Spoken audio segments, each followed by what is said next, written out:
سأكتب شعري الباكي بدمع القلب للحبر أسطره على كبدي وأترك دفتر الشعر. سأكتب شعري الباكي بدمع القلب للحبر أسطره على كبدي وأترك دفتر الشعر.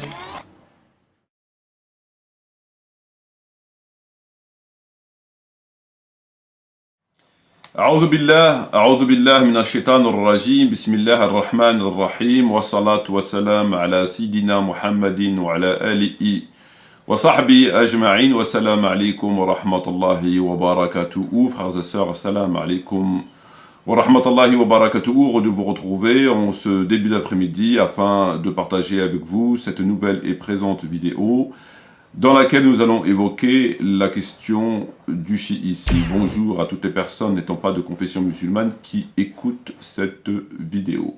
Alors frères et sœurs, heureux donc de vous retrouver pour partager avec vous ce nouveau sujet dans lequel nous allons évoquer la question du chiisme et plus précisément 5 questions. Nous avons 5 questions à adresser aux chiites en espérant bien sûr qu'ils nous répondent. Alors, qu'ont-elles de si bien particulier ces questions pour qu'on puisse réaliser une vidéo et les adresser aux chiites? Ces questions ont 2 particularités. La première des particularités étant que ce sont des points qui sont reconnus chez eux. Premier point. La deuxième des particularités, c'est que ces points semblent aller en contradiction avec l'accusation, avec leur accusation, avec leur position. Je dis bien « semble », je parle au conditionnel. Je ne suis pas dans l'affirmation. Je parle au conditionnel en attendant d'avoir les réponses. À défaut de ne pas avoir de réponse, je passerai donc du conditionnel à l'affirmation, puisque je n'ai pas de réponse. Donc ça serait en quelque sorte un aveu, puisqu'on ne répond pas. Si on obtient des réponses et qu'elles sont jugées insensées, et elles ne seront pas jugées par moi comme insensées, je ferai état de ces réponses, et on verra pourquoi elles ne sont pas crédibles. Là, encore une fois, je passerai du conditionnel à l'affirmation. Et si on a des réponses qui sont, même une partie des réponses qui sont tout à fait crédibles, dans ces cas-là, je resterai intégralement dans le conditionnel, donc je n'affirmerai plus rien, ou partiellement. Donc il y a 3 possibilités. Ou bien les chiites nous répondent en nous apportant des réponses crédibles, intégralement ou partiellement. Dans ce cas-là, je reverrai ma position et je le reconnaîtrai. Ou bien, on n'a pas de réponse et je considérerai cela comme un aveu. Dans ces cas-là, je passerai du conditionnel à l'affirmation. Ou bien, on a intégralement, on a 5 réponses aux 5 questions qui ne sont pas cohérentes ou partiellement une réponse à ces questions. Dans ces cas-là, je passerai là encore du conditionnel à l'affirmation. Là, je suis dans le questionnement. Il me semble que ces questions, ces points-là, vont à l'encontre de l'accusation. Donc j'adresse ces questions à l'accusation, en l'occurrence les chiites, le chiisme, et je leur pose donc ces questions. J'attends les réponses. Voilà, donc là je suis dans le conditionnel. Alors ces questions tendent à prouver que l'accusation est en contradiction et non fondée sur un certain nombre de points. Ces questions ont 2 particularités. 1, c'est reconnu chez eux, et de 2, donc c'est des points qui sont reconnus chez eux, et de 2, ce sont des questions qui mettent à mal un certain nombre de leurs positions, en rapport avec ces questions-là. Alors, 5 questions aux chiites. La première des questions que j'aimerais leur adresser c'est la suivante. L'allégeance de Ali ibn Abi Talib, alayhi salam, aux trois premiers califes, à savoir Abu Bakr, Omar et Uthman, radiallahu anhum. Comment peut-on expliquer, comment peut-on raisonnablement expliquer que d'un côté, on nous affirme que la succession a été usurpée, qu'on a usurpé la succession à Ali, alayhi salam, et que de l'autre côté, Ali a reconnu Abu Bakr, il lui a fait serment d'allégeance, il a fait serment d'allégeance à Omar, et il a fait serment d'allégeance à Uthman. Les chiites, contemporains en tout cas, comme nous le savons, non seulement ne reconnaissent pas les trois premiers califes, ils ne le reconnaissent pas, ils les considèrent comme des usurpateurs, comme des mécréants, comme des crapules, des voyous, etc., etc. Donc, il est bien évident qu'il est hors de question pour eux de leur faire allégeance. Dans ces cas-là, j'aimerais savoir comment se fait-il que eux qui prétendent suivre pas à pas Ali, entre autres, sont en contradiction avec lui, puisque lui, Ali alayhi salam, a fait allégeance à Abu Bakr, à Omar et à Uthman. Donc comment se fait-il que les chiites qui sont censés suivre Ali, non seulement ne l'ont pas suivi sur l'allégeance, ils ne l'ont pas suivi, mais en plus, c'est qui les considèrent comme étant des gens indignes du moindre respect, indignes de la moindre obéissance, etc., etc., etc. Donc nous sommes là face, et de toute évidence, à deux positions qui sont en totale contradiction. La position de Ali et la position des chiites contemporains. Ali, et je terminerai là-dessus, a reconnu les trois premiers califes et leur a fait allégeance. Le califat d'Abu Bakr a duré 2 ans et demi environ. Le califat de Omar ibn Khattab a duré, me semble-t-il, une dizaine d'années, si ma mémoire est bonne. Et celui de Uthman a duré, je crois, une 12aine d'années. Donc, ce qui fait pas loin de 2 plus 10, 12, 12 et 12, 24, environ 25 années. Donc, durant 25 années, il a été sous l'autorité de ces trois premiers califes. Il leur a fait allégeance, il leur a obéi, etc., etc. Donc, tout ce qui est en rapport avec l'allégeance. Pourquoi les chiites contemporains sont à l'opposé de cette position? Pourquoi ils sont à l'opposé? Donc, voilà. Quelle est la raison? Comment ils peuvent l'expliquer? Alors, surtout qu'on ne vienne pas me dire ce que j'ai entendu une fois sur Paltak, une aberration, à savoir que c'est à nous de prouver que Ali a fait allégeance. C'est à nous de prouver que Ali a fait allégeance. Ça, j'espère qu'on aura la décence de ne pas sortir ce genre d'ineptie. Voilà. Donc, si Ali n'a pas fait allégeance et que les chiites ont des textes crédibles que Ali n'a pas fait allégeance, qu'ils les avancent. S'ils reconnaissent qu'il a fait allégeance, qu'ils nous expliquent pourquoi ils sont en contradiction avec lui. Pourquoi ils l'ont désavoué sur ce point, entre autres. Première question. La deuxième question est la suivante. Le témoignage de foi. Ashhadu an la ilaha illallah wa ashhadu anna Muhammad rasulullah. Le témoignage de foi. Je ne témoigne qu'il n'y a de Dieu que Dieu, et que l'envoyé de Dieu, que Mohammed est l'envoyé de Dieu. C'est un témoignage qui a existé aux premières heures de l'avènement de l'islam. Aux premières heures, au premier moment, au premier temps de l'islam. Ce témoignage de foi. Ashhadu an la ilaha illallah wa ashhadu anna Muhammad rasulullah.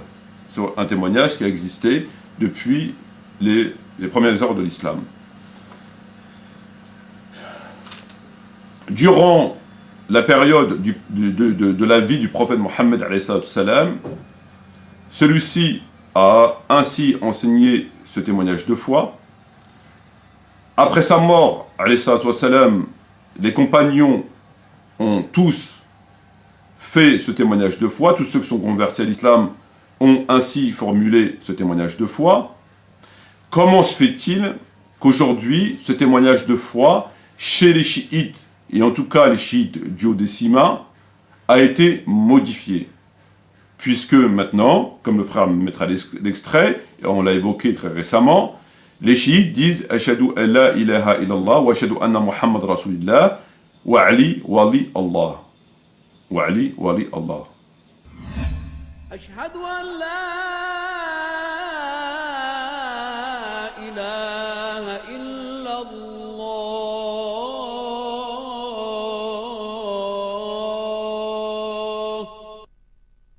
أشهد أن محمد رسول الله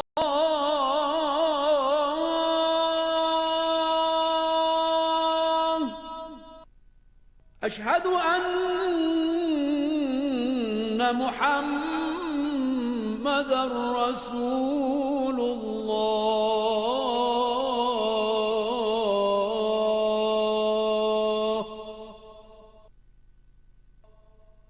أشهد أن عليا ولي الله.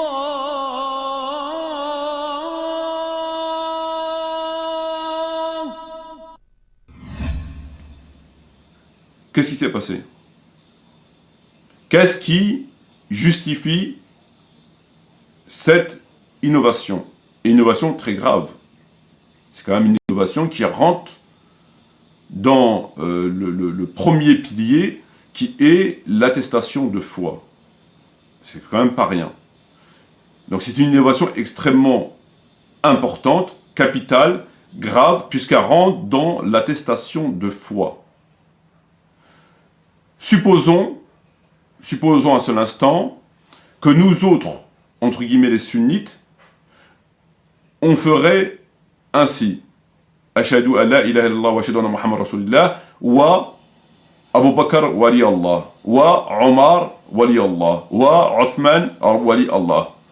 Si nous on faisait comme ça et qu'on écrivait nos livres comme ça et que on apprendrait l'islam aux générations à venir de cette façon, on leur dit lorsque vous faites l'attestation de foi, vous devez faire de cette façon en rajoutant Abu Bakr wali Allah wa Omar wali Allah. Comment les chiites considéraient cela? Lorsqu'on lit les ouvrages chiites, notamment Histoire des premiers temps de l'islam, dans lequel il apporte un certain nombre de critiques à l'encontre d'Abu Bakr, de Omar et de Uthman, il soulève des innovations que Abu Bakr aurait faites, que Omar aurait faites, que Uthman aurait faites. Il n'est pas temps de savoir si elles sont avérées ou pas. Il est simplement intéressant de se rendre compte que l'auteur n'a pas hésité à soulever un certain nombre de points, parfois extrêmement secondaires, voire infondés, concernant des innovations ou même des erreurs que Abu Bakr, Omar, Uthman auraient faites. Donc c'est pour leur faire le reproche, etc., etc., etc. Donc pour en quelque sorte démontrer leur déviation, etc. Donc je leur retourne cette critique, puisqu'ils sont à la recherche, on ne peut pas leur en vouloir, de soulever des mauvais comportements, de l'ignorance de certains califes, des innovations, des injustices, etc., etc. Donc on le sait, c'est dit dans les vidéos, c'est dit dans leurs livres, etc., etc. Bon, le tout étant de savoir ce que c'est avéré ou pas, et en définitive de juger de la gravité ou pas de tel et tel acte. Là, on est face à quelque chose qui est capital, l'attestation de foi. Les chiites rajoutent Ali wali Allah. Qu'est-ce que ça veut dire? Est-ce que c'est pas une innovation? Le fait que le prophète n'a jamais dit ça. Que jamais, à l'époque du prophète, il a dit que Ali wali Allah, ça on le sait, on connaît le rang de Ali, etc. etc. Il n'est pas question de contester le rang d'Ali, bien évidemment, bien au contraire, mais il y a quand même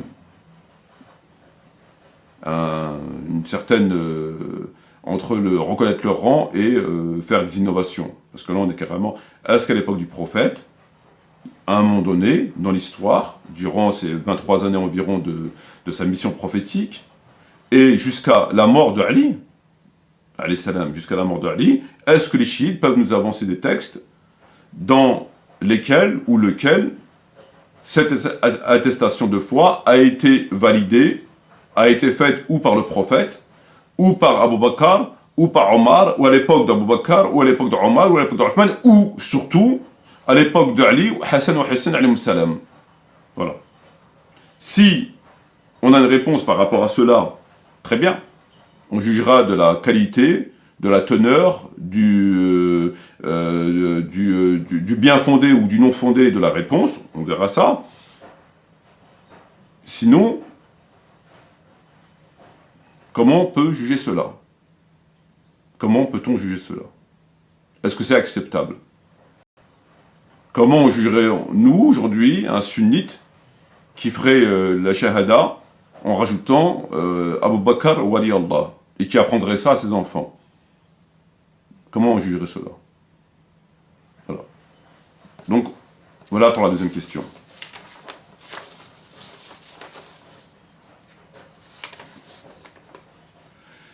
La troisième question, c'est le mariage de Omar ibn Khattab et de la fille de Ali.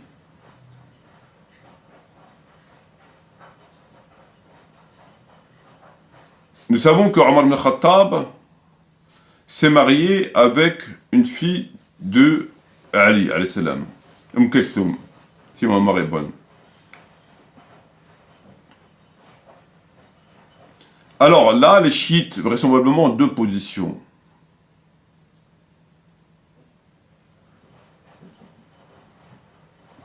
La première de leur position est d'affirmer que Omar aurait forcé Ali à accepter cette union. Il l'aurait forcé. Et celui-ci aurait accepté. Omar aurait forcé. Et Ali aurait accepté. La deuxième position est que c'est pas vrai. C'est pas vrai. C'est un fait qui n'a jamais existé. Alors, bien évidemment, ces deux positions sont intenables. La première des positions qui consiste à dire qu'Omar aurait forcé Ali et que celui-ci aurait cédé, aurait donné sa propre fille à, entre guillemets, un tyran, je considère que c'est une insulte vis-à-vis de Ali. Et c'est une chose qui est tout à fait impossible. La deuxième des positions étant de dire que ça n'a jamais existé, ça serait un peu plus, je dirais pas cohérent, mais rationnel. Rationnel. Quoique infondé. L'ensemble des livres historiques l'affirme. L'ensemble des livres historiques l'affirme. Donc c'est voilà, c'est répondre pour répondre. Moi j'aimerais leur poser cette question, comment se fait-il que eux, ils ont la position à l'égard d'Omar ibn Khattab comme on la connaît, donc insulte, mécréant, enfin usurpateur, etc., etc. Comment se fait-il? Est-ce qu'un chiite aujourd'hui accepterait de donner sa fille à quelqu'un de similaire à Omar ibn Khattab? Bien évidemment que non. Bien évidemment que non. Comment se fait-il que Ali a donné sa fille, Kulthum, à Omar? Comment ça se fait? Comment ça se fait que, là encore une fois, les chiites sont en contradiction avec Ali? Lorsque on met point à point, point derrière point, lorsqu'on additionne les incohérences, le non-sens d'un certain nombre de points, ça commence à faire un peu beaucoup. Alors, il y aurait un point, je veux bien qu'on dise c'est pas vrai. 2 points, on a mal compris. 3 points, c'est pas tout à fait ça. 4 points, ça s'explique par telle chose. 6 points, c'est pas tout à fait clair. Mais il y a un moment donné où ça commence à faire un petit peu beaucoup. Ça commence à faire un petit peu beaucoup. Lorsqu'on met dans la liste ces différents points, ça commence à faire un petit peu beaucoup. Donc sur cette question, donc la troisième question, comment se fait-il que les chiites, une fois encore, sont en contradiction avec Ali, que lui a donné sa propre fille à Omar ibn Khattab, donc leur ennemi, voilà, ce qu'ils considèrent comme étant... voilà, ils fêtent jusqu'à sa mort, hein, ils sont contents. Donc comment se fait-il que les chiites contemporains sont en contradiction par rapport à ça? Quelle est leur explication? Quatrième des points, quatrième question, concernant l'imam Mahdi alayhi salam. Concernant l'imam Mahdi, qui a disparu depuis plus de 10 siècles, si ma mémoire est bonne, en tout cas très très très longtemps, il y a eu l'occultation mineure et l'occultation majeure. La première des choses à dire est de préciser que nous autres, musulmans entre guillemets sunnites, nous n'avons pas le même Mahdi que les musulmans chiites. Chez les musulmans chiites, le Mahdi sera chiite. Le Mahdi sera chiite, bien évidemment. Et sera chiite avec la compréhension de la religion comme les chiites, la position comme les chiites vis-à-vis des compagnons, etc., etc.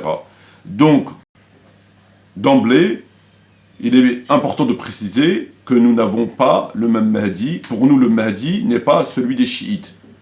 Le seul point commun qu'il y a entre nous et les chiites, c'est que c'est le Mahdi qui viendra accomplir une mission mondiale, c'est qu'il est descendant de Ahl al-Bayt, alayhum salam, et qui viendra vers la fin des temps. Voilà les 3 points généraux, principaux. À côté de ça, hein, ce sont 2 personnages complètement différents. C'est pour ça, encore une fois, et je me répète, lorsque j'avais fait un débat avec Cyrus, et que un chiite de Belgique, je suppose que c'est Zakaria, avait envoyé un message à Cyrus, parce que pendant qu'il parlait avec moi, il regardait son ordinateur, et il lui disait que Maître Mati s'est moqué du Mahdi. Il a simplement, entre guillemets, oublié de dire que la moquerie portait sur le prétendu Mahdi, et non pas sur le Mahdi. C'est tout à fait différent. Bon. Ça fait partie, là, encore une fois, de jeter de l'huile sur le feu, et de, voilà. Hein, quand on n'a pas de réponse scientifique à apporter à une question, qu'est-ce qu'on fait? Ben on va sur les côtés, c'est toujours pareil, c'est des coups bas, c'est des coups dans le dos, c'est on répond pas à la question, etc., etc., etc. Les chiites, entre guillemets les sunnites, certains sunnites le font aussi très bien. Donc, sur la question du Mahdi, alayhi salam,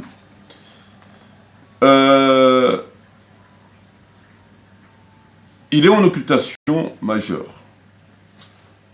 Donc il a disparu, puisqu'on aurait voulu l'assassiner, et il a disparu. Très bien. Il y a quelque chose que je ne comprends pas.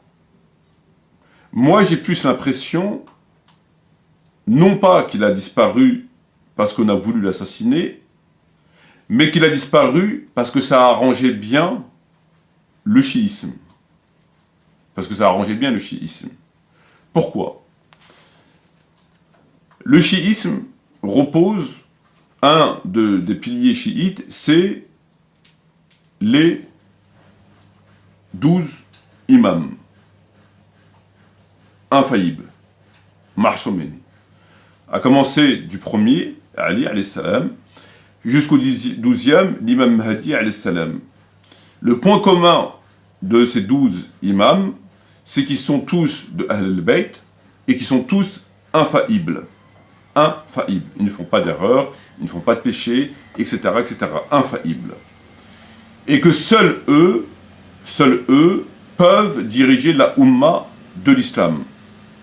Un autre musulman, donc faillible, il n'est pas infaillible, il ne fait pas partie des 12, donc un musulman lambda, si gentil soit-il, si savant soit-il, si érudit, si sage soit-il, si sincère soit-il, il ne peut pas diriger la Ummah de l'islam parce qu'il n'est pas infaillible et parce qu'il ne fait pas partie des 12 désignés par Dieu. Voilà l'idée chiite sur la succession. Très bien.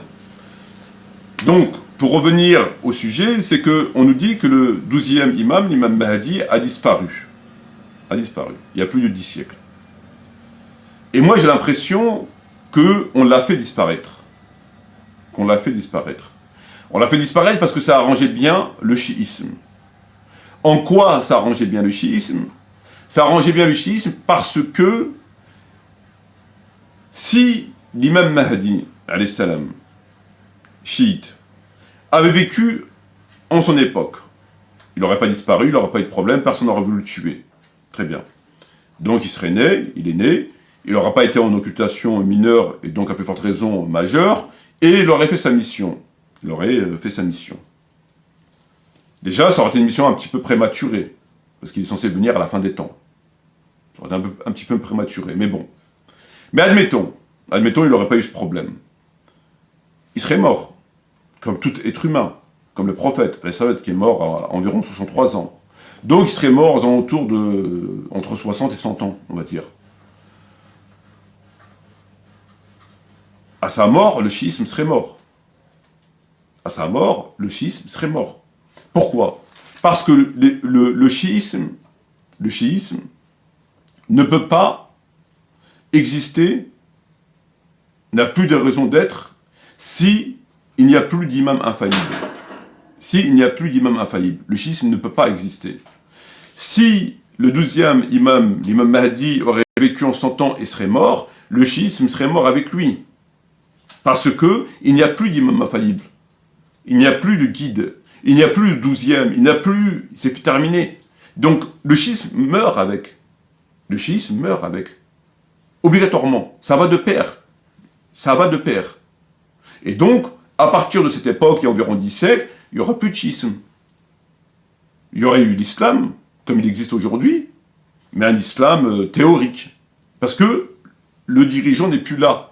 Donc tous les dirigeants qui viendraient après lui n'ont aucune légitimité, parce qu'ils ne font pas partie des 12. Et ils ne sont pas infaillibles. Ils font des erreurs, ils font des péchés, ils ne peuvent pas diriger. C'est la condition sine qua non, c'est de faire partie des 12 et d'être infaillible pour être le leader. Et là, il est mort. Donc, comment le schisme peut perdurer? Il ne peut plus perdurer. C'est impossible. Il y aura le Coran, il y aura les livres, mais le schisme étatique, c'est terminé. Le leader, le guide est mort. C'est fini. Donc, ce qui m'amène à penser que ça arrangeait bien certains qui disparaissent. Qui disparaissent pour faire perdurer le chiisme jusqu'à une période qui reste à déterminer, à savoir, à connaître. Disparition de l'imam Mahdi, disparition du chiisme. Ça va de pair. Personne ne peut le contester. Ça va de pair. Donc, il aurait disparu, il n'y aurait plus de chiisme. Donc là, on l'a fait, à mon sens, disparaître pour faire perdurer le chiisme autant que besoin. Autant que nécessaire. Sinon, il n'y aura plus de schisme. A contrario, dans le sunnisme, la disparition du prophète, n'entraîne pas la disparition de l'islam. La disparition d'Abu Bakr ou d'Omar ou d'Uthman, radiallahu anhum, n'entraîne pas la disparition de l'islam. Elle entraîne la disparition du leader, avec toutes ses qualités, etc. Mais l'islam perdure, parce que nous n'avons pas ce problème qui est que il n'y a que telle personne qui peut diriger. S'il n'est plus là, c'est terminé pour l'islam. Voilà. Donc moi, j'ai plus l'impression que ça a arrangé bien certains qui disparaissent. Donc c'est un petit peu un scénario qui arrange tout le monde, en quelque sorte. Qui arrange tout le monde. Qui tombe à pic. Ensuite, par extension de cette question, depuis la disparition du Mahdi, les chiites, ils ont fait allégeance à qui? Qui est le leader aujourd'hui du monde chiite? Il n'y a pas de Mahdi. Jusqu'à preuve du contraire, bon, à moins qu'ils ont fait allégeance par télépathie, enfin, il n'y a pas de Mahdi. Le monde chiite aujourd'hui est dirigé par donc des gens qui n'ont aucune légitimité, puisqu'ils ne sont pas Mahdi, ils ne sont pas infaillibles. Donc est-ce qu'ils reçoivent des consignes? Comment ça se passe? Comment ça fonctionne? Il n'y a pas de Mahdi depuis plus de 10 siècles. Et il n'y a que lui qui est légitime. Donc les chiites aujourd'hui sont, entre guillemets, autant dans l'égarement que les sunnites, parce qu'ils n'ont pas de leader. Ou alors, c'est fait sous le menton, sous le manteau. Je ne sais pas comment ça fonctionne. Et enfin, et pour terminer, on nous dit que seul le chiite, seuls les 12 imams peuvent diriger la Ummah. Il n'y a que eux qui peuvent être califes et diriger la Ummah. En dehors d'eux, c'est illégitime. Personne ne peut diriger. Si, à cette époque-là, il y aurait l'imam Mahdi. L'imam Mahdi, c'est dans la compréhension chiite. Comment l'imam Mahdi peut-il juger tous les crimes, délits qui se passent sur la planète? En tout cas, qui se passent sur le territoire qu'il gère, qui est un vaste territoire. Il y a beaucoup de crimes, il y a beaucoup de délits, il y a beaucoup de litiges entre les hommes. Donc, c'est lui qui juge tous les litiges des hommes, parce qu'infaillible, celui à la connaissance suprême. Donc, il n'y a que son jugement qui peut être valable. Les jugements de mettre une affaire en la donnant à tel juge et en la donnant à tel autre juge qui n'est pas infaillible, on n'aura pas le même verdict. Ça me semble logique. Un, il est infaillible, voilà, il voit par la lumière divine, il est infaillible, donc son jugement va être parfait, et l'autre n'est pas infaillible. Donc comment ça se passe là, même à l'époque de Ali alayhi salam ou après, quand il y avait tous ces litiges, ces morts, ces bagarres, ces divorces, que ce soit au niveau pénal, au niveau militaire, au niveau civil, au niveau commercial, tout lui revient, c'est lui qui juge tout, parce qu'infaillible, ou il délègue. Et s'il délègue, on aura des jugements qui ne sont pas infaillibles. Comment ça fonctionne? Comment ça fonctionne? Et enfin, dernière question, cinquième et dernière question, c'est la question des prénoms. Nous savons que Ali, alayhi salam, a appelé 3 de ses fils, Omar, Uthman et Abu Bakr. D'accord? Donc, moi, ce que j'aimerais savoir, c'est que, comment se fait-il que Ali a donné 3 noms, 3 prénoms, en quelque sorte éponymes, à Abu Bakr, Omar et Uthman? Comment se fait-il? La réponse qu'on a entendue, elle me semble tout à fait incohérente, c'est répondre pour répondre, c'est qu'il y avait beaucoup d'Omar, de Uthman et de Ali, et d'Abu Bakr à l'époque. Donc, quand Ali a appelé ses enfants comme ça, il faisait nullement référence aux 3 premiers califes. Il les a appelés comme ça pour d'autres personnes, ou parce qu'il aimait bien ses prénoms. Voilà la réponse. C'est bien évident que c'est une réponse qui n'a pas de sens. Qui n'a absolument aucun sens. Est-ce qu'aujourd'hui, dans une famille chiite, on a des prénoms de Omar, d'Abu Bakr et de Uthman? Par exemple, en Iran. Je ne parle pas des familles chiites, comme ça l'est dans certaines familles maghrébines, où les parents ne sont pas chiites, ou sont chiites pour la forme. Et donc, ils sont plus dans la tradition algérienne, marocaine, avec les prénoms, etc. C'est un mélange, etc. Moi, je vous parle du vrai chiisme. Le chiisme, par exemple, d'Iran, qui n'est pas mélangé avec les traditions maghrébines, les prénoms, etc., qui n'a rien à voir. Est-ce qu'aujourd'hui, nous avons une famille chiite où on a ces prénoms dans cette famille? C'est impossible. C'est tout à fait impossible. Est-ce que les chiites qu'on a aujourd'hui, qui sont différents des chiites, des précédentes maghrébines, de nos parents qui étaient, c'est-à-dire le chiite scientifique, le chiite, le vrai chiite, c'est-à-dire comme on a aujourd'hui dans les vidéos, les débats qu'on a, etc. Hein, parce qu'il faut bien faire la différence entre les chiites de l'ancienne génération, maghrébines, qui sont chiites vraiment pour la forme et qui mélangent un peu tout, et le chiite réel, c'est-à-dire qui suit à la lettre en quelque sorte le chiisme. Donc, est-ce que aujourd'hui nous avons des chiites qui ont dans leur famille des enfants qu'ils ont appelés Abu Bakr, Omar et Uthman? C'est impossible. C'est impossible. Au même titre qu'ils ne vont pas les appeler Yazid ou Muawiyah. C'est impensable. Comment explique-t-on raisonnablement explique-t-on que Ali a appelé 3 de ses enfants, comme par hasard, Abu Bakr, Omar et Uthman. En admettons que ces 3 prénoms ne font pas référence au calife. Admettons. Néanmoins, il me semble évident que s'ils étaient ce qu'ils étaient, à savoir qu'ils prétendent des chiites, des tyrans, bref, ils ont tué, enfin, tout ça, il est bien évident que Ali n'aurait pas appelé ses enfants comme ça, parce que ça leur aurait, même si c'est pas en référence à eux, même si c'est pas en référence à eux. Pourquoi? Parce que ça aurait réveillé en lui des souvenirs très négatifs. Très négatifs. Donc le fait d'appeler son fils Abou Bakr, forcément ça leur fait penser à Abou Bakr, entre guillemets, le tyran. Le fait d'appeler son fils Omar, ça lui fait penser à Omar qui aurait tué un tel, qui aurait, enfin, des histoires, voilà, c'est la fiction, vis-à-vis de Fatima, etc. Et Othman, pareil. Ça me semble évident, même s'il ne fait pas référence à eux, le fait d'appeler son fils Abou Bakr, hop, ça éveille en lui des mauvais souvenirs. Omar, hop, ça éveille en lui des mauvais souvenirs, etc. Donc rien que pour ça, il ne l'aurait pas fait. Pour ne pas avoir à, entre guillemets, remuer le couteau dans la plaie. Et c'est d'ailleurs pourquoi qu'aujourd'hui, vous ne trouverez aucune famille chiite où, dans leur famille, ils ont appelé leur fils ou Aïcha, ou Abou Bakr, ou Omar, ou Othman, ou Muawiyah, ou Yazid.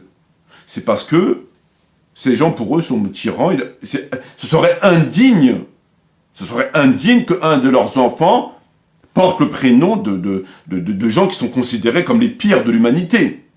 Ça serait indigne, ce serait impensable.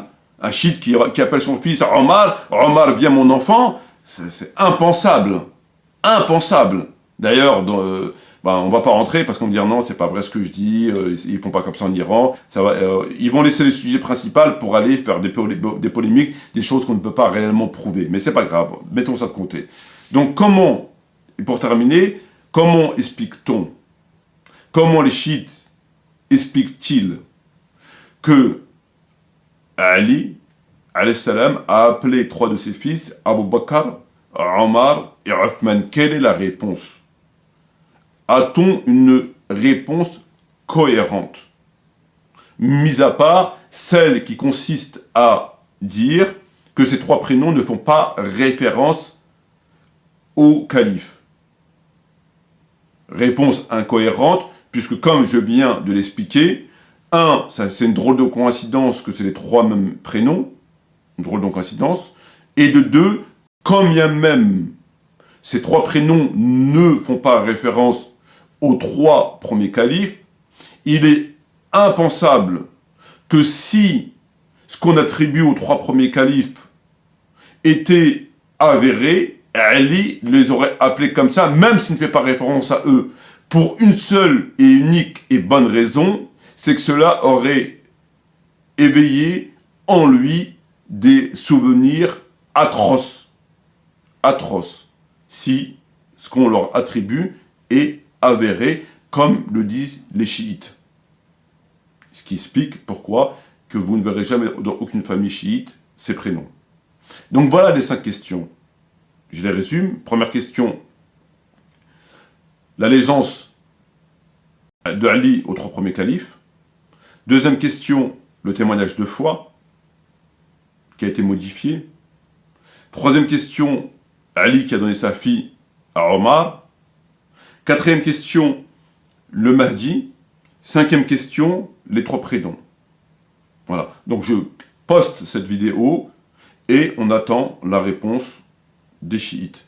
Et selon la réponse des chiites, nous prendrons notre position. Ou bien leur réponse est cohérente. Dans ces cas-là, je ferai une déclaration pour retirer ma question et considérer qu'on a eu la réponse, et donc ce que j'ai avancé n'est pas un argument, dans l'intégralité des questions ou partiellement. Ou bien nous avons des réponses farfelues. Dans ce cas-là, je parlerai non plus au conditionnel, mais j'affirmerai. Ou bien nous n'avons aucune réponse, ou alors ça va être des réponses, malheureusement, avec, en faisant des montages vidéo d'une stupidité affligeante. D'une stupidité affligeante. C'est affligeant. C'est affligeant. Ou alors d'inventer des histoires extraordinaires. C'est vraiment, vraisemblablement, certains ont le don de scénarios extraordinaires. Bref, voilà. Donc, on attend, les questions sont posées, on attend les réponses, et selon les réponses ou les non-réponses, je prendrai position définitivement sur ces questions-là, qui, à mon avis, tendent à prouver la contradiction entre, ça c'est des faits historiques avérés, entre l'accusation et la réalité. Donc l'accusation, pour qu'elle soit recevable et pour qu'elle soit crédible, il faut que rien la contredise. Ça me semble logique. Hein, lorsqu'on accuse quelqu'un, lorsqu'on accuse, nous apportons une affirmation, une assertion, il est bien évident qu'il faut qu'elle tienne la route. Si on a un élément probant qui se met en contradiction avec l'accusation n'est plus crédible. Donc pour moi, ce sont 5 questionnements qui vont à l'encontre de 5 affirmations. Les questions, c'est tout à fait légitime. Elles sont tout à fait attendent à prouver clairement le non fondé sur ces points. Attendons les réponses. Sur ce, je vous remercie de votre attention. Je vous dis shukran jazilan wa salam alaykum wa rahmatullahi wa barakatuhu et à bientôt inchallah.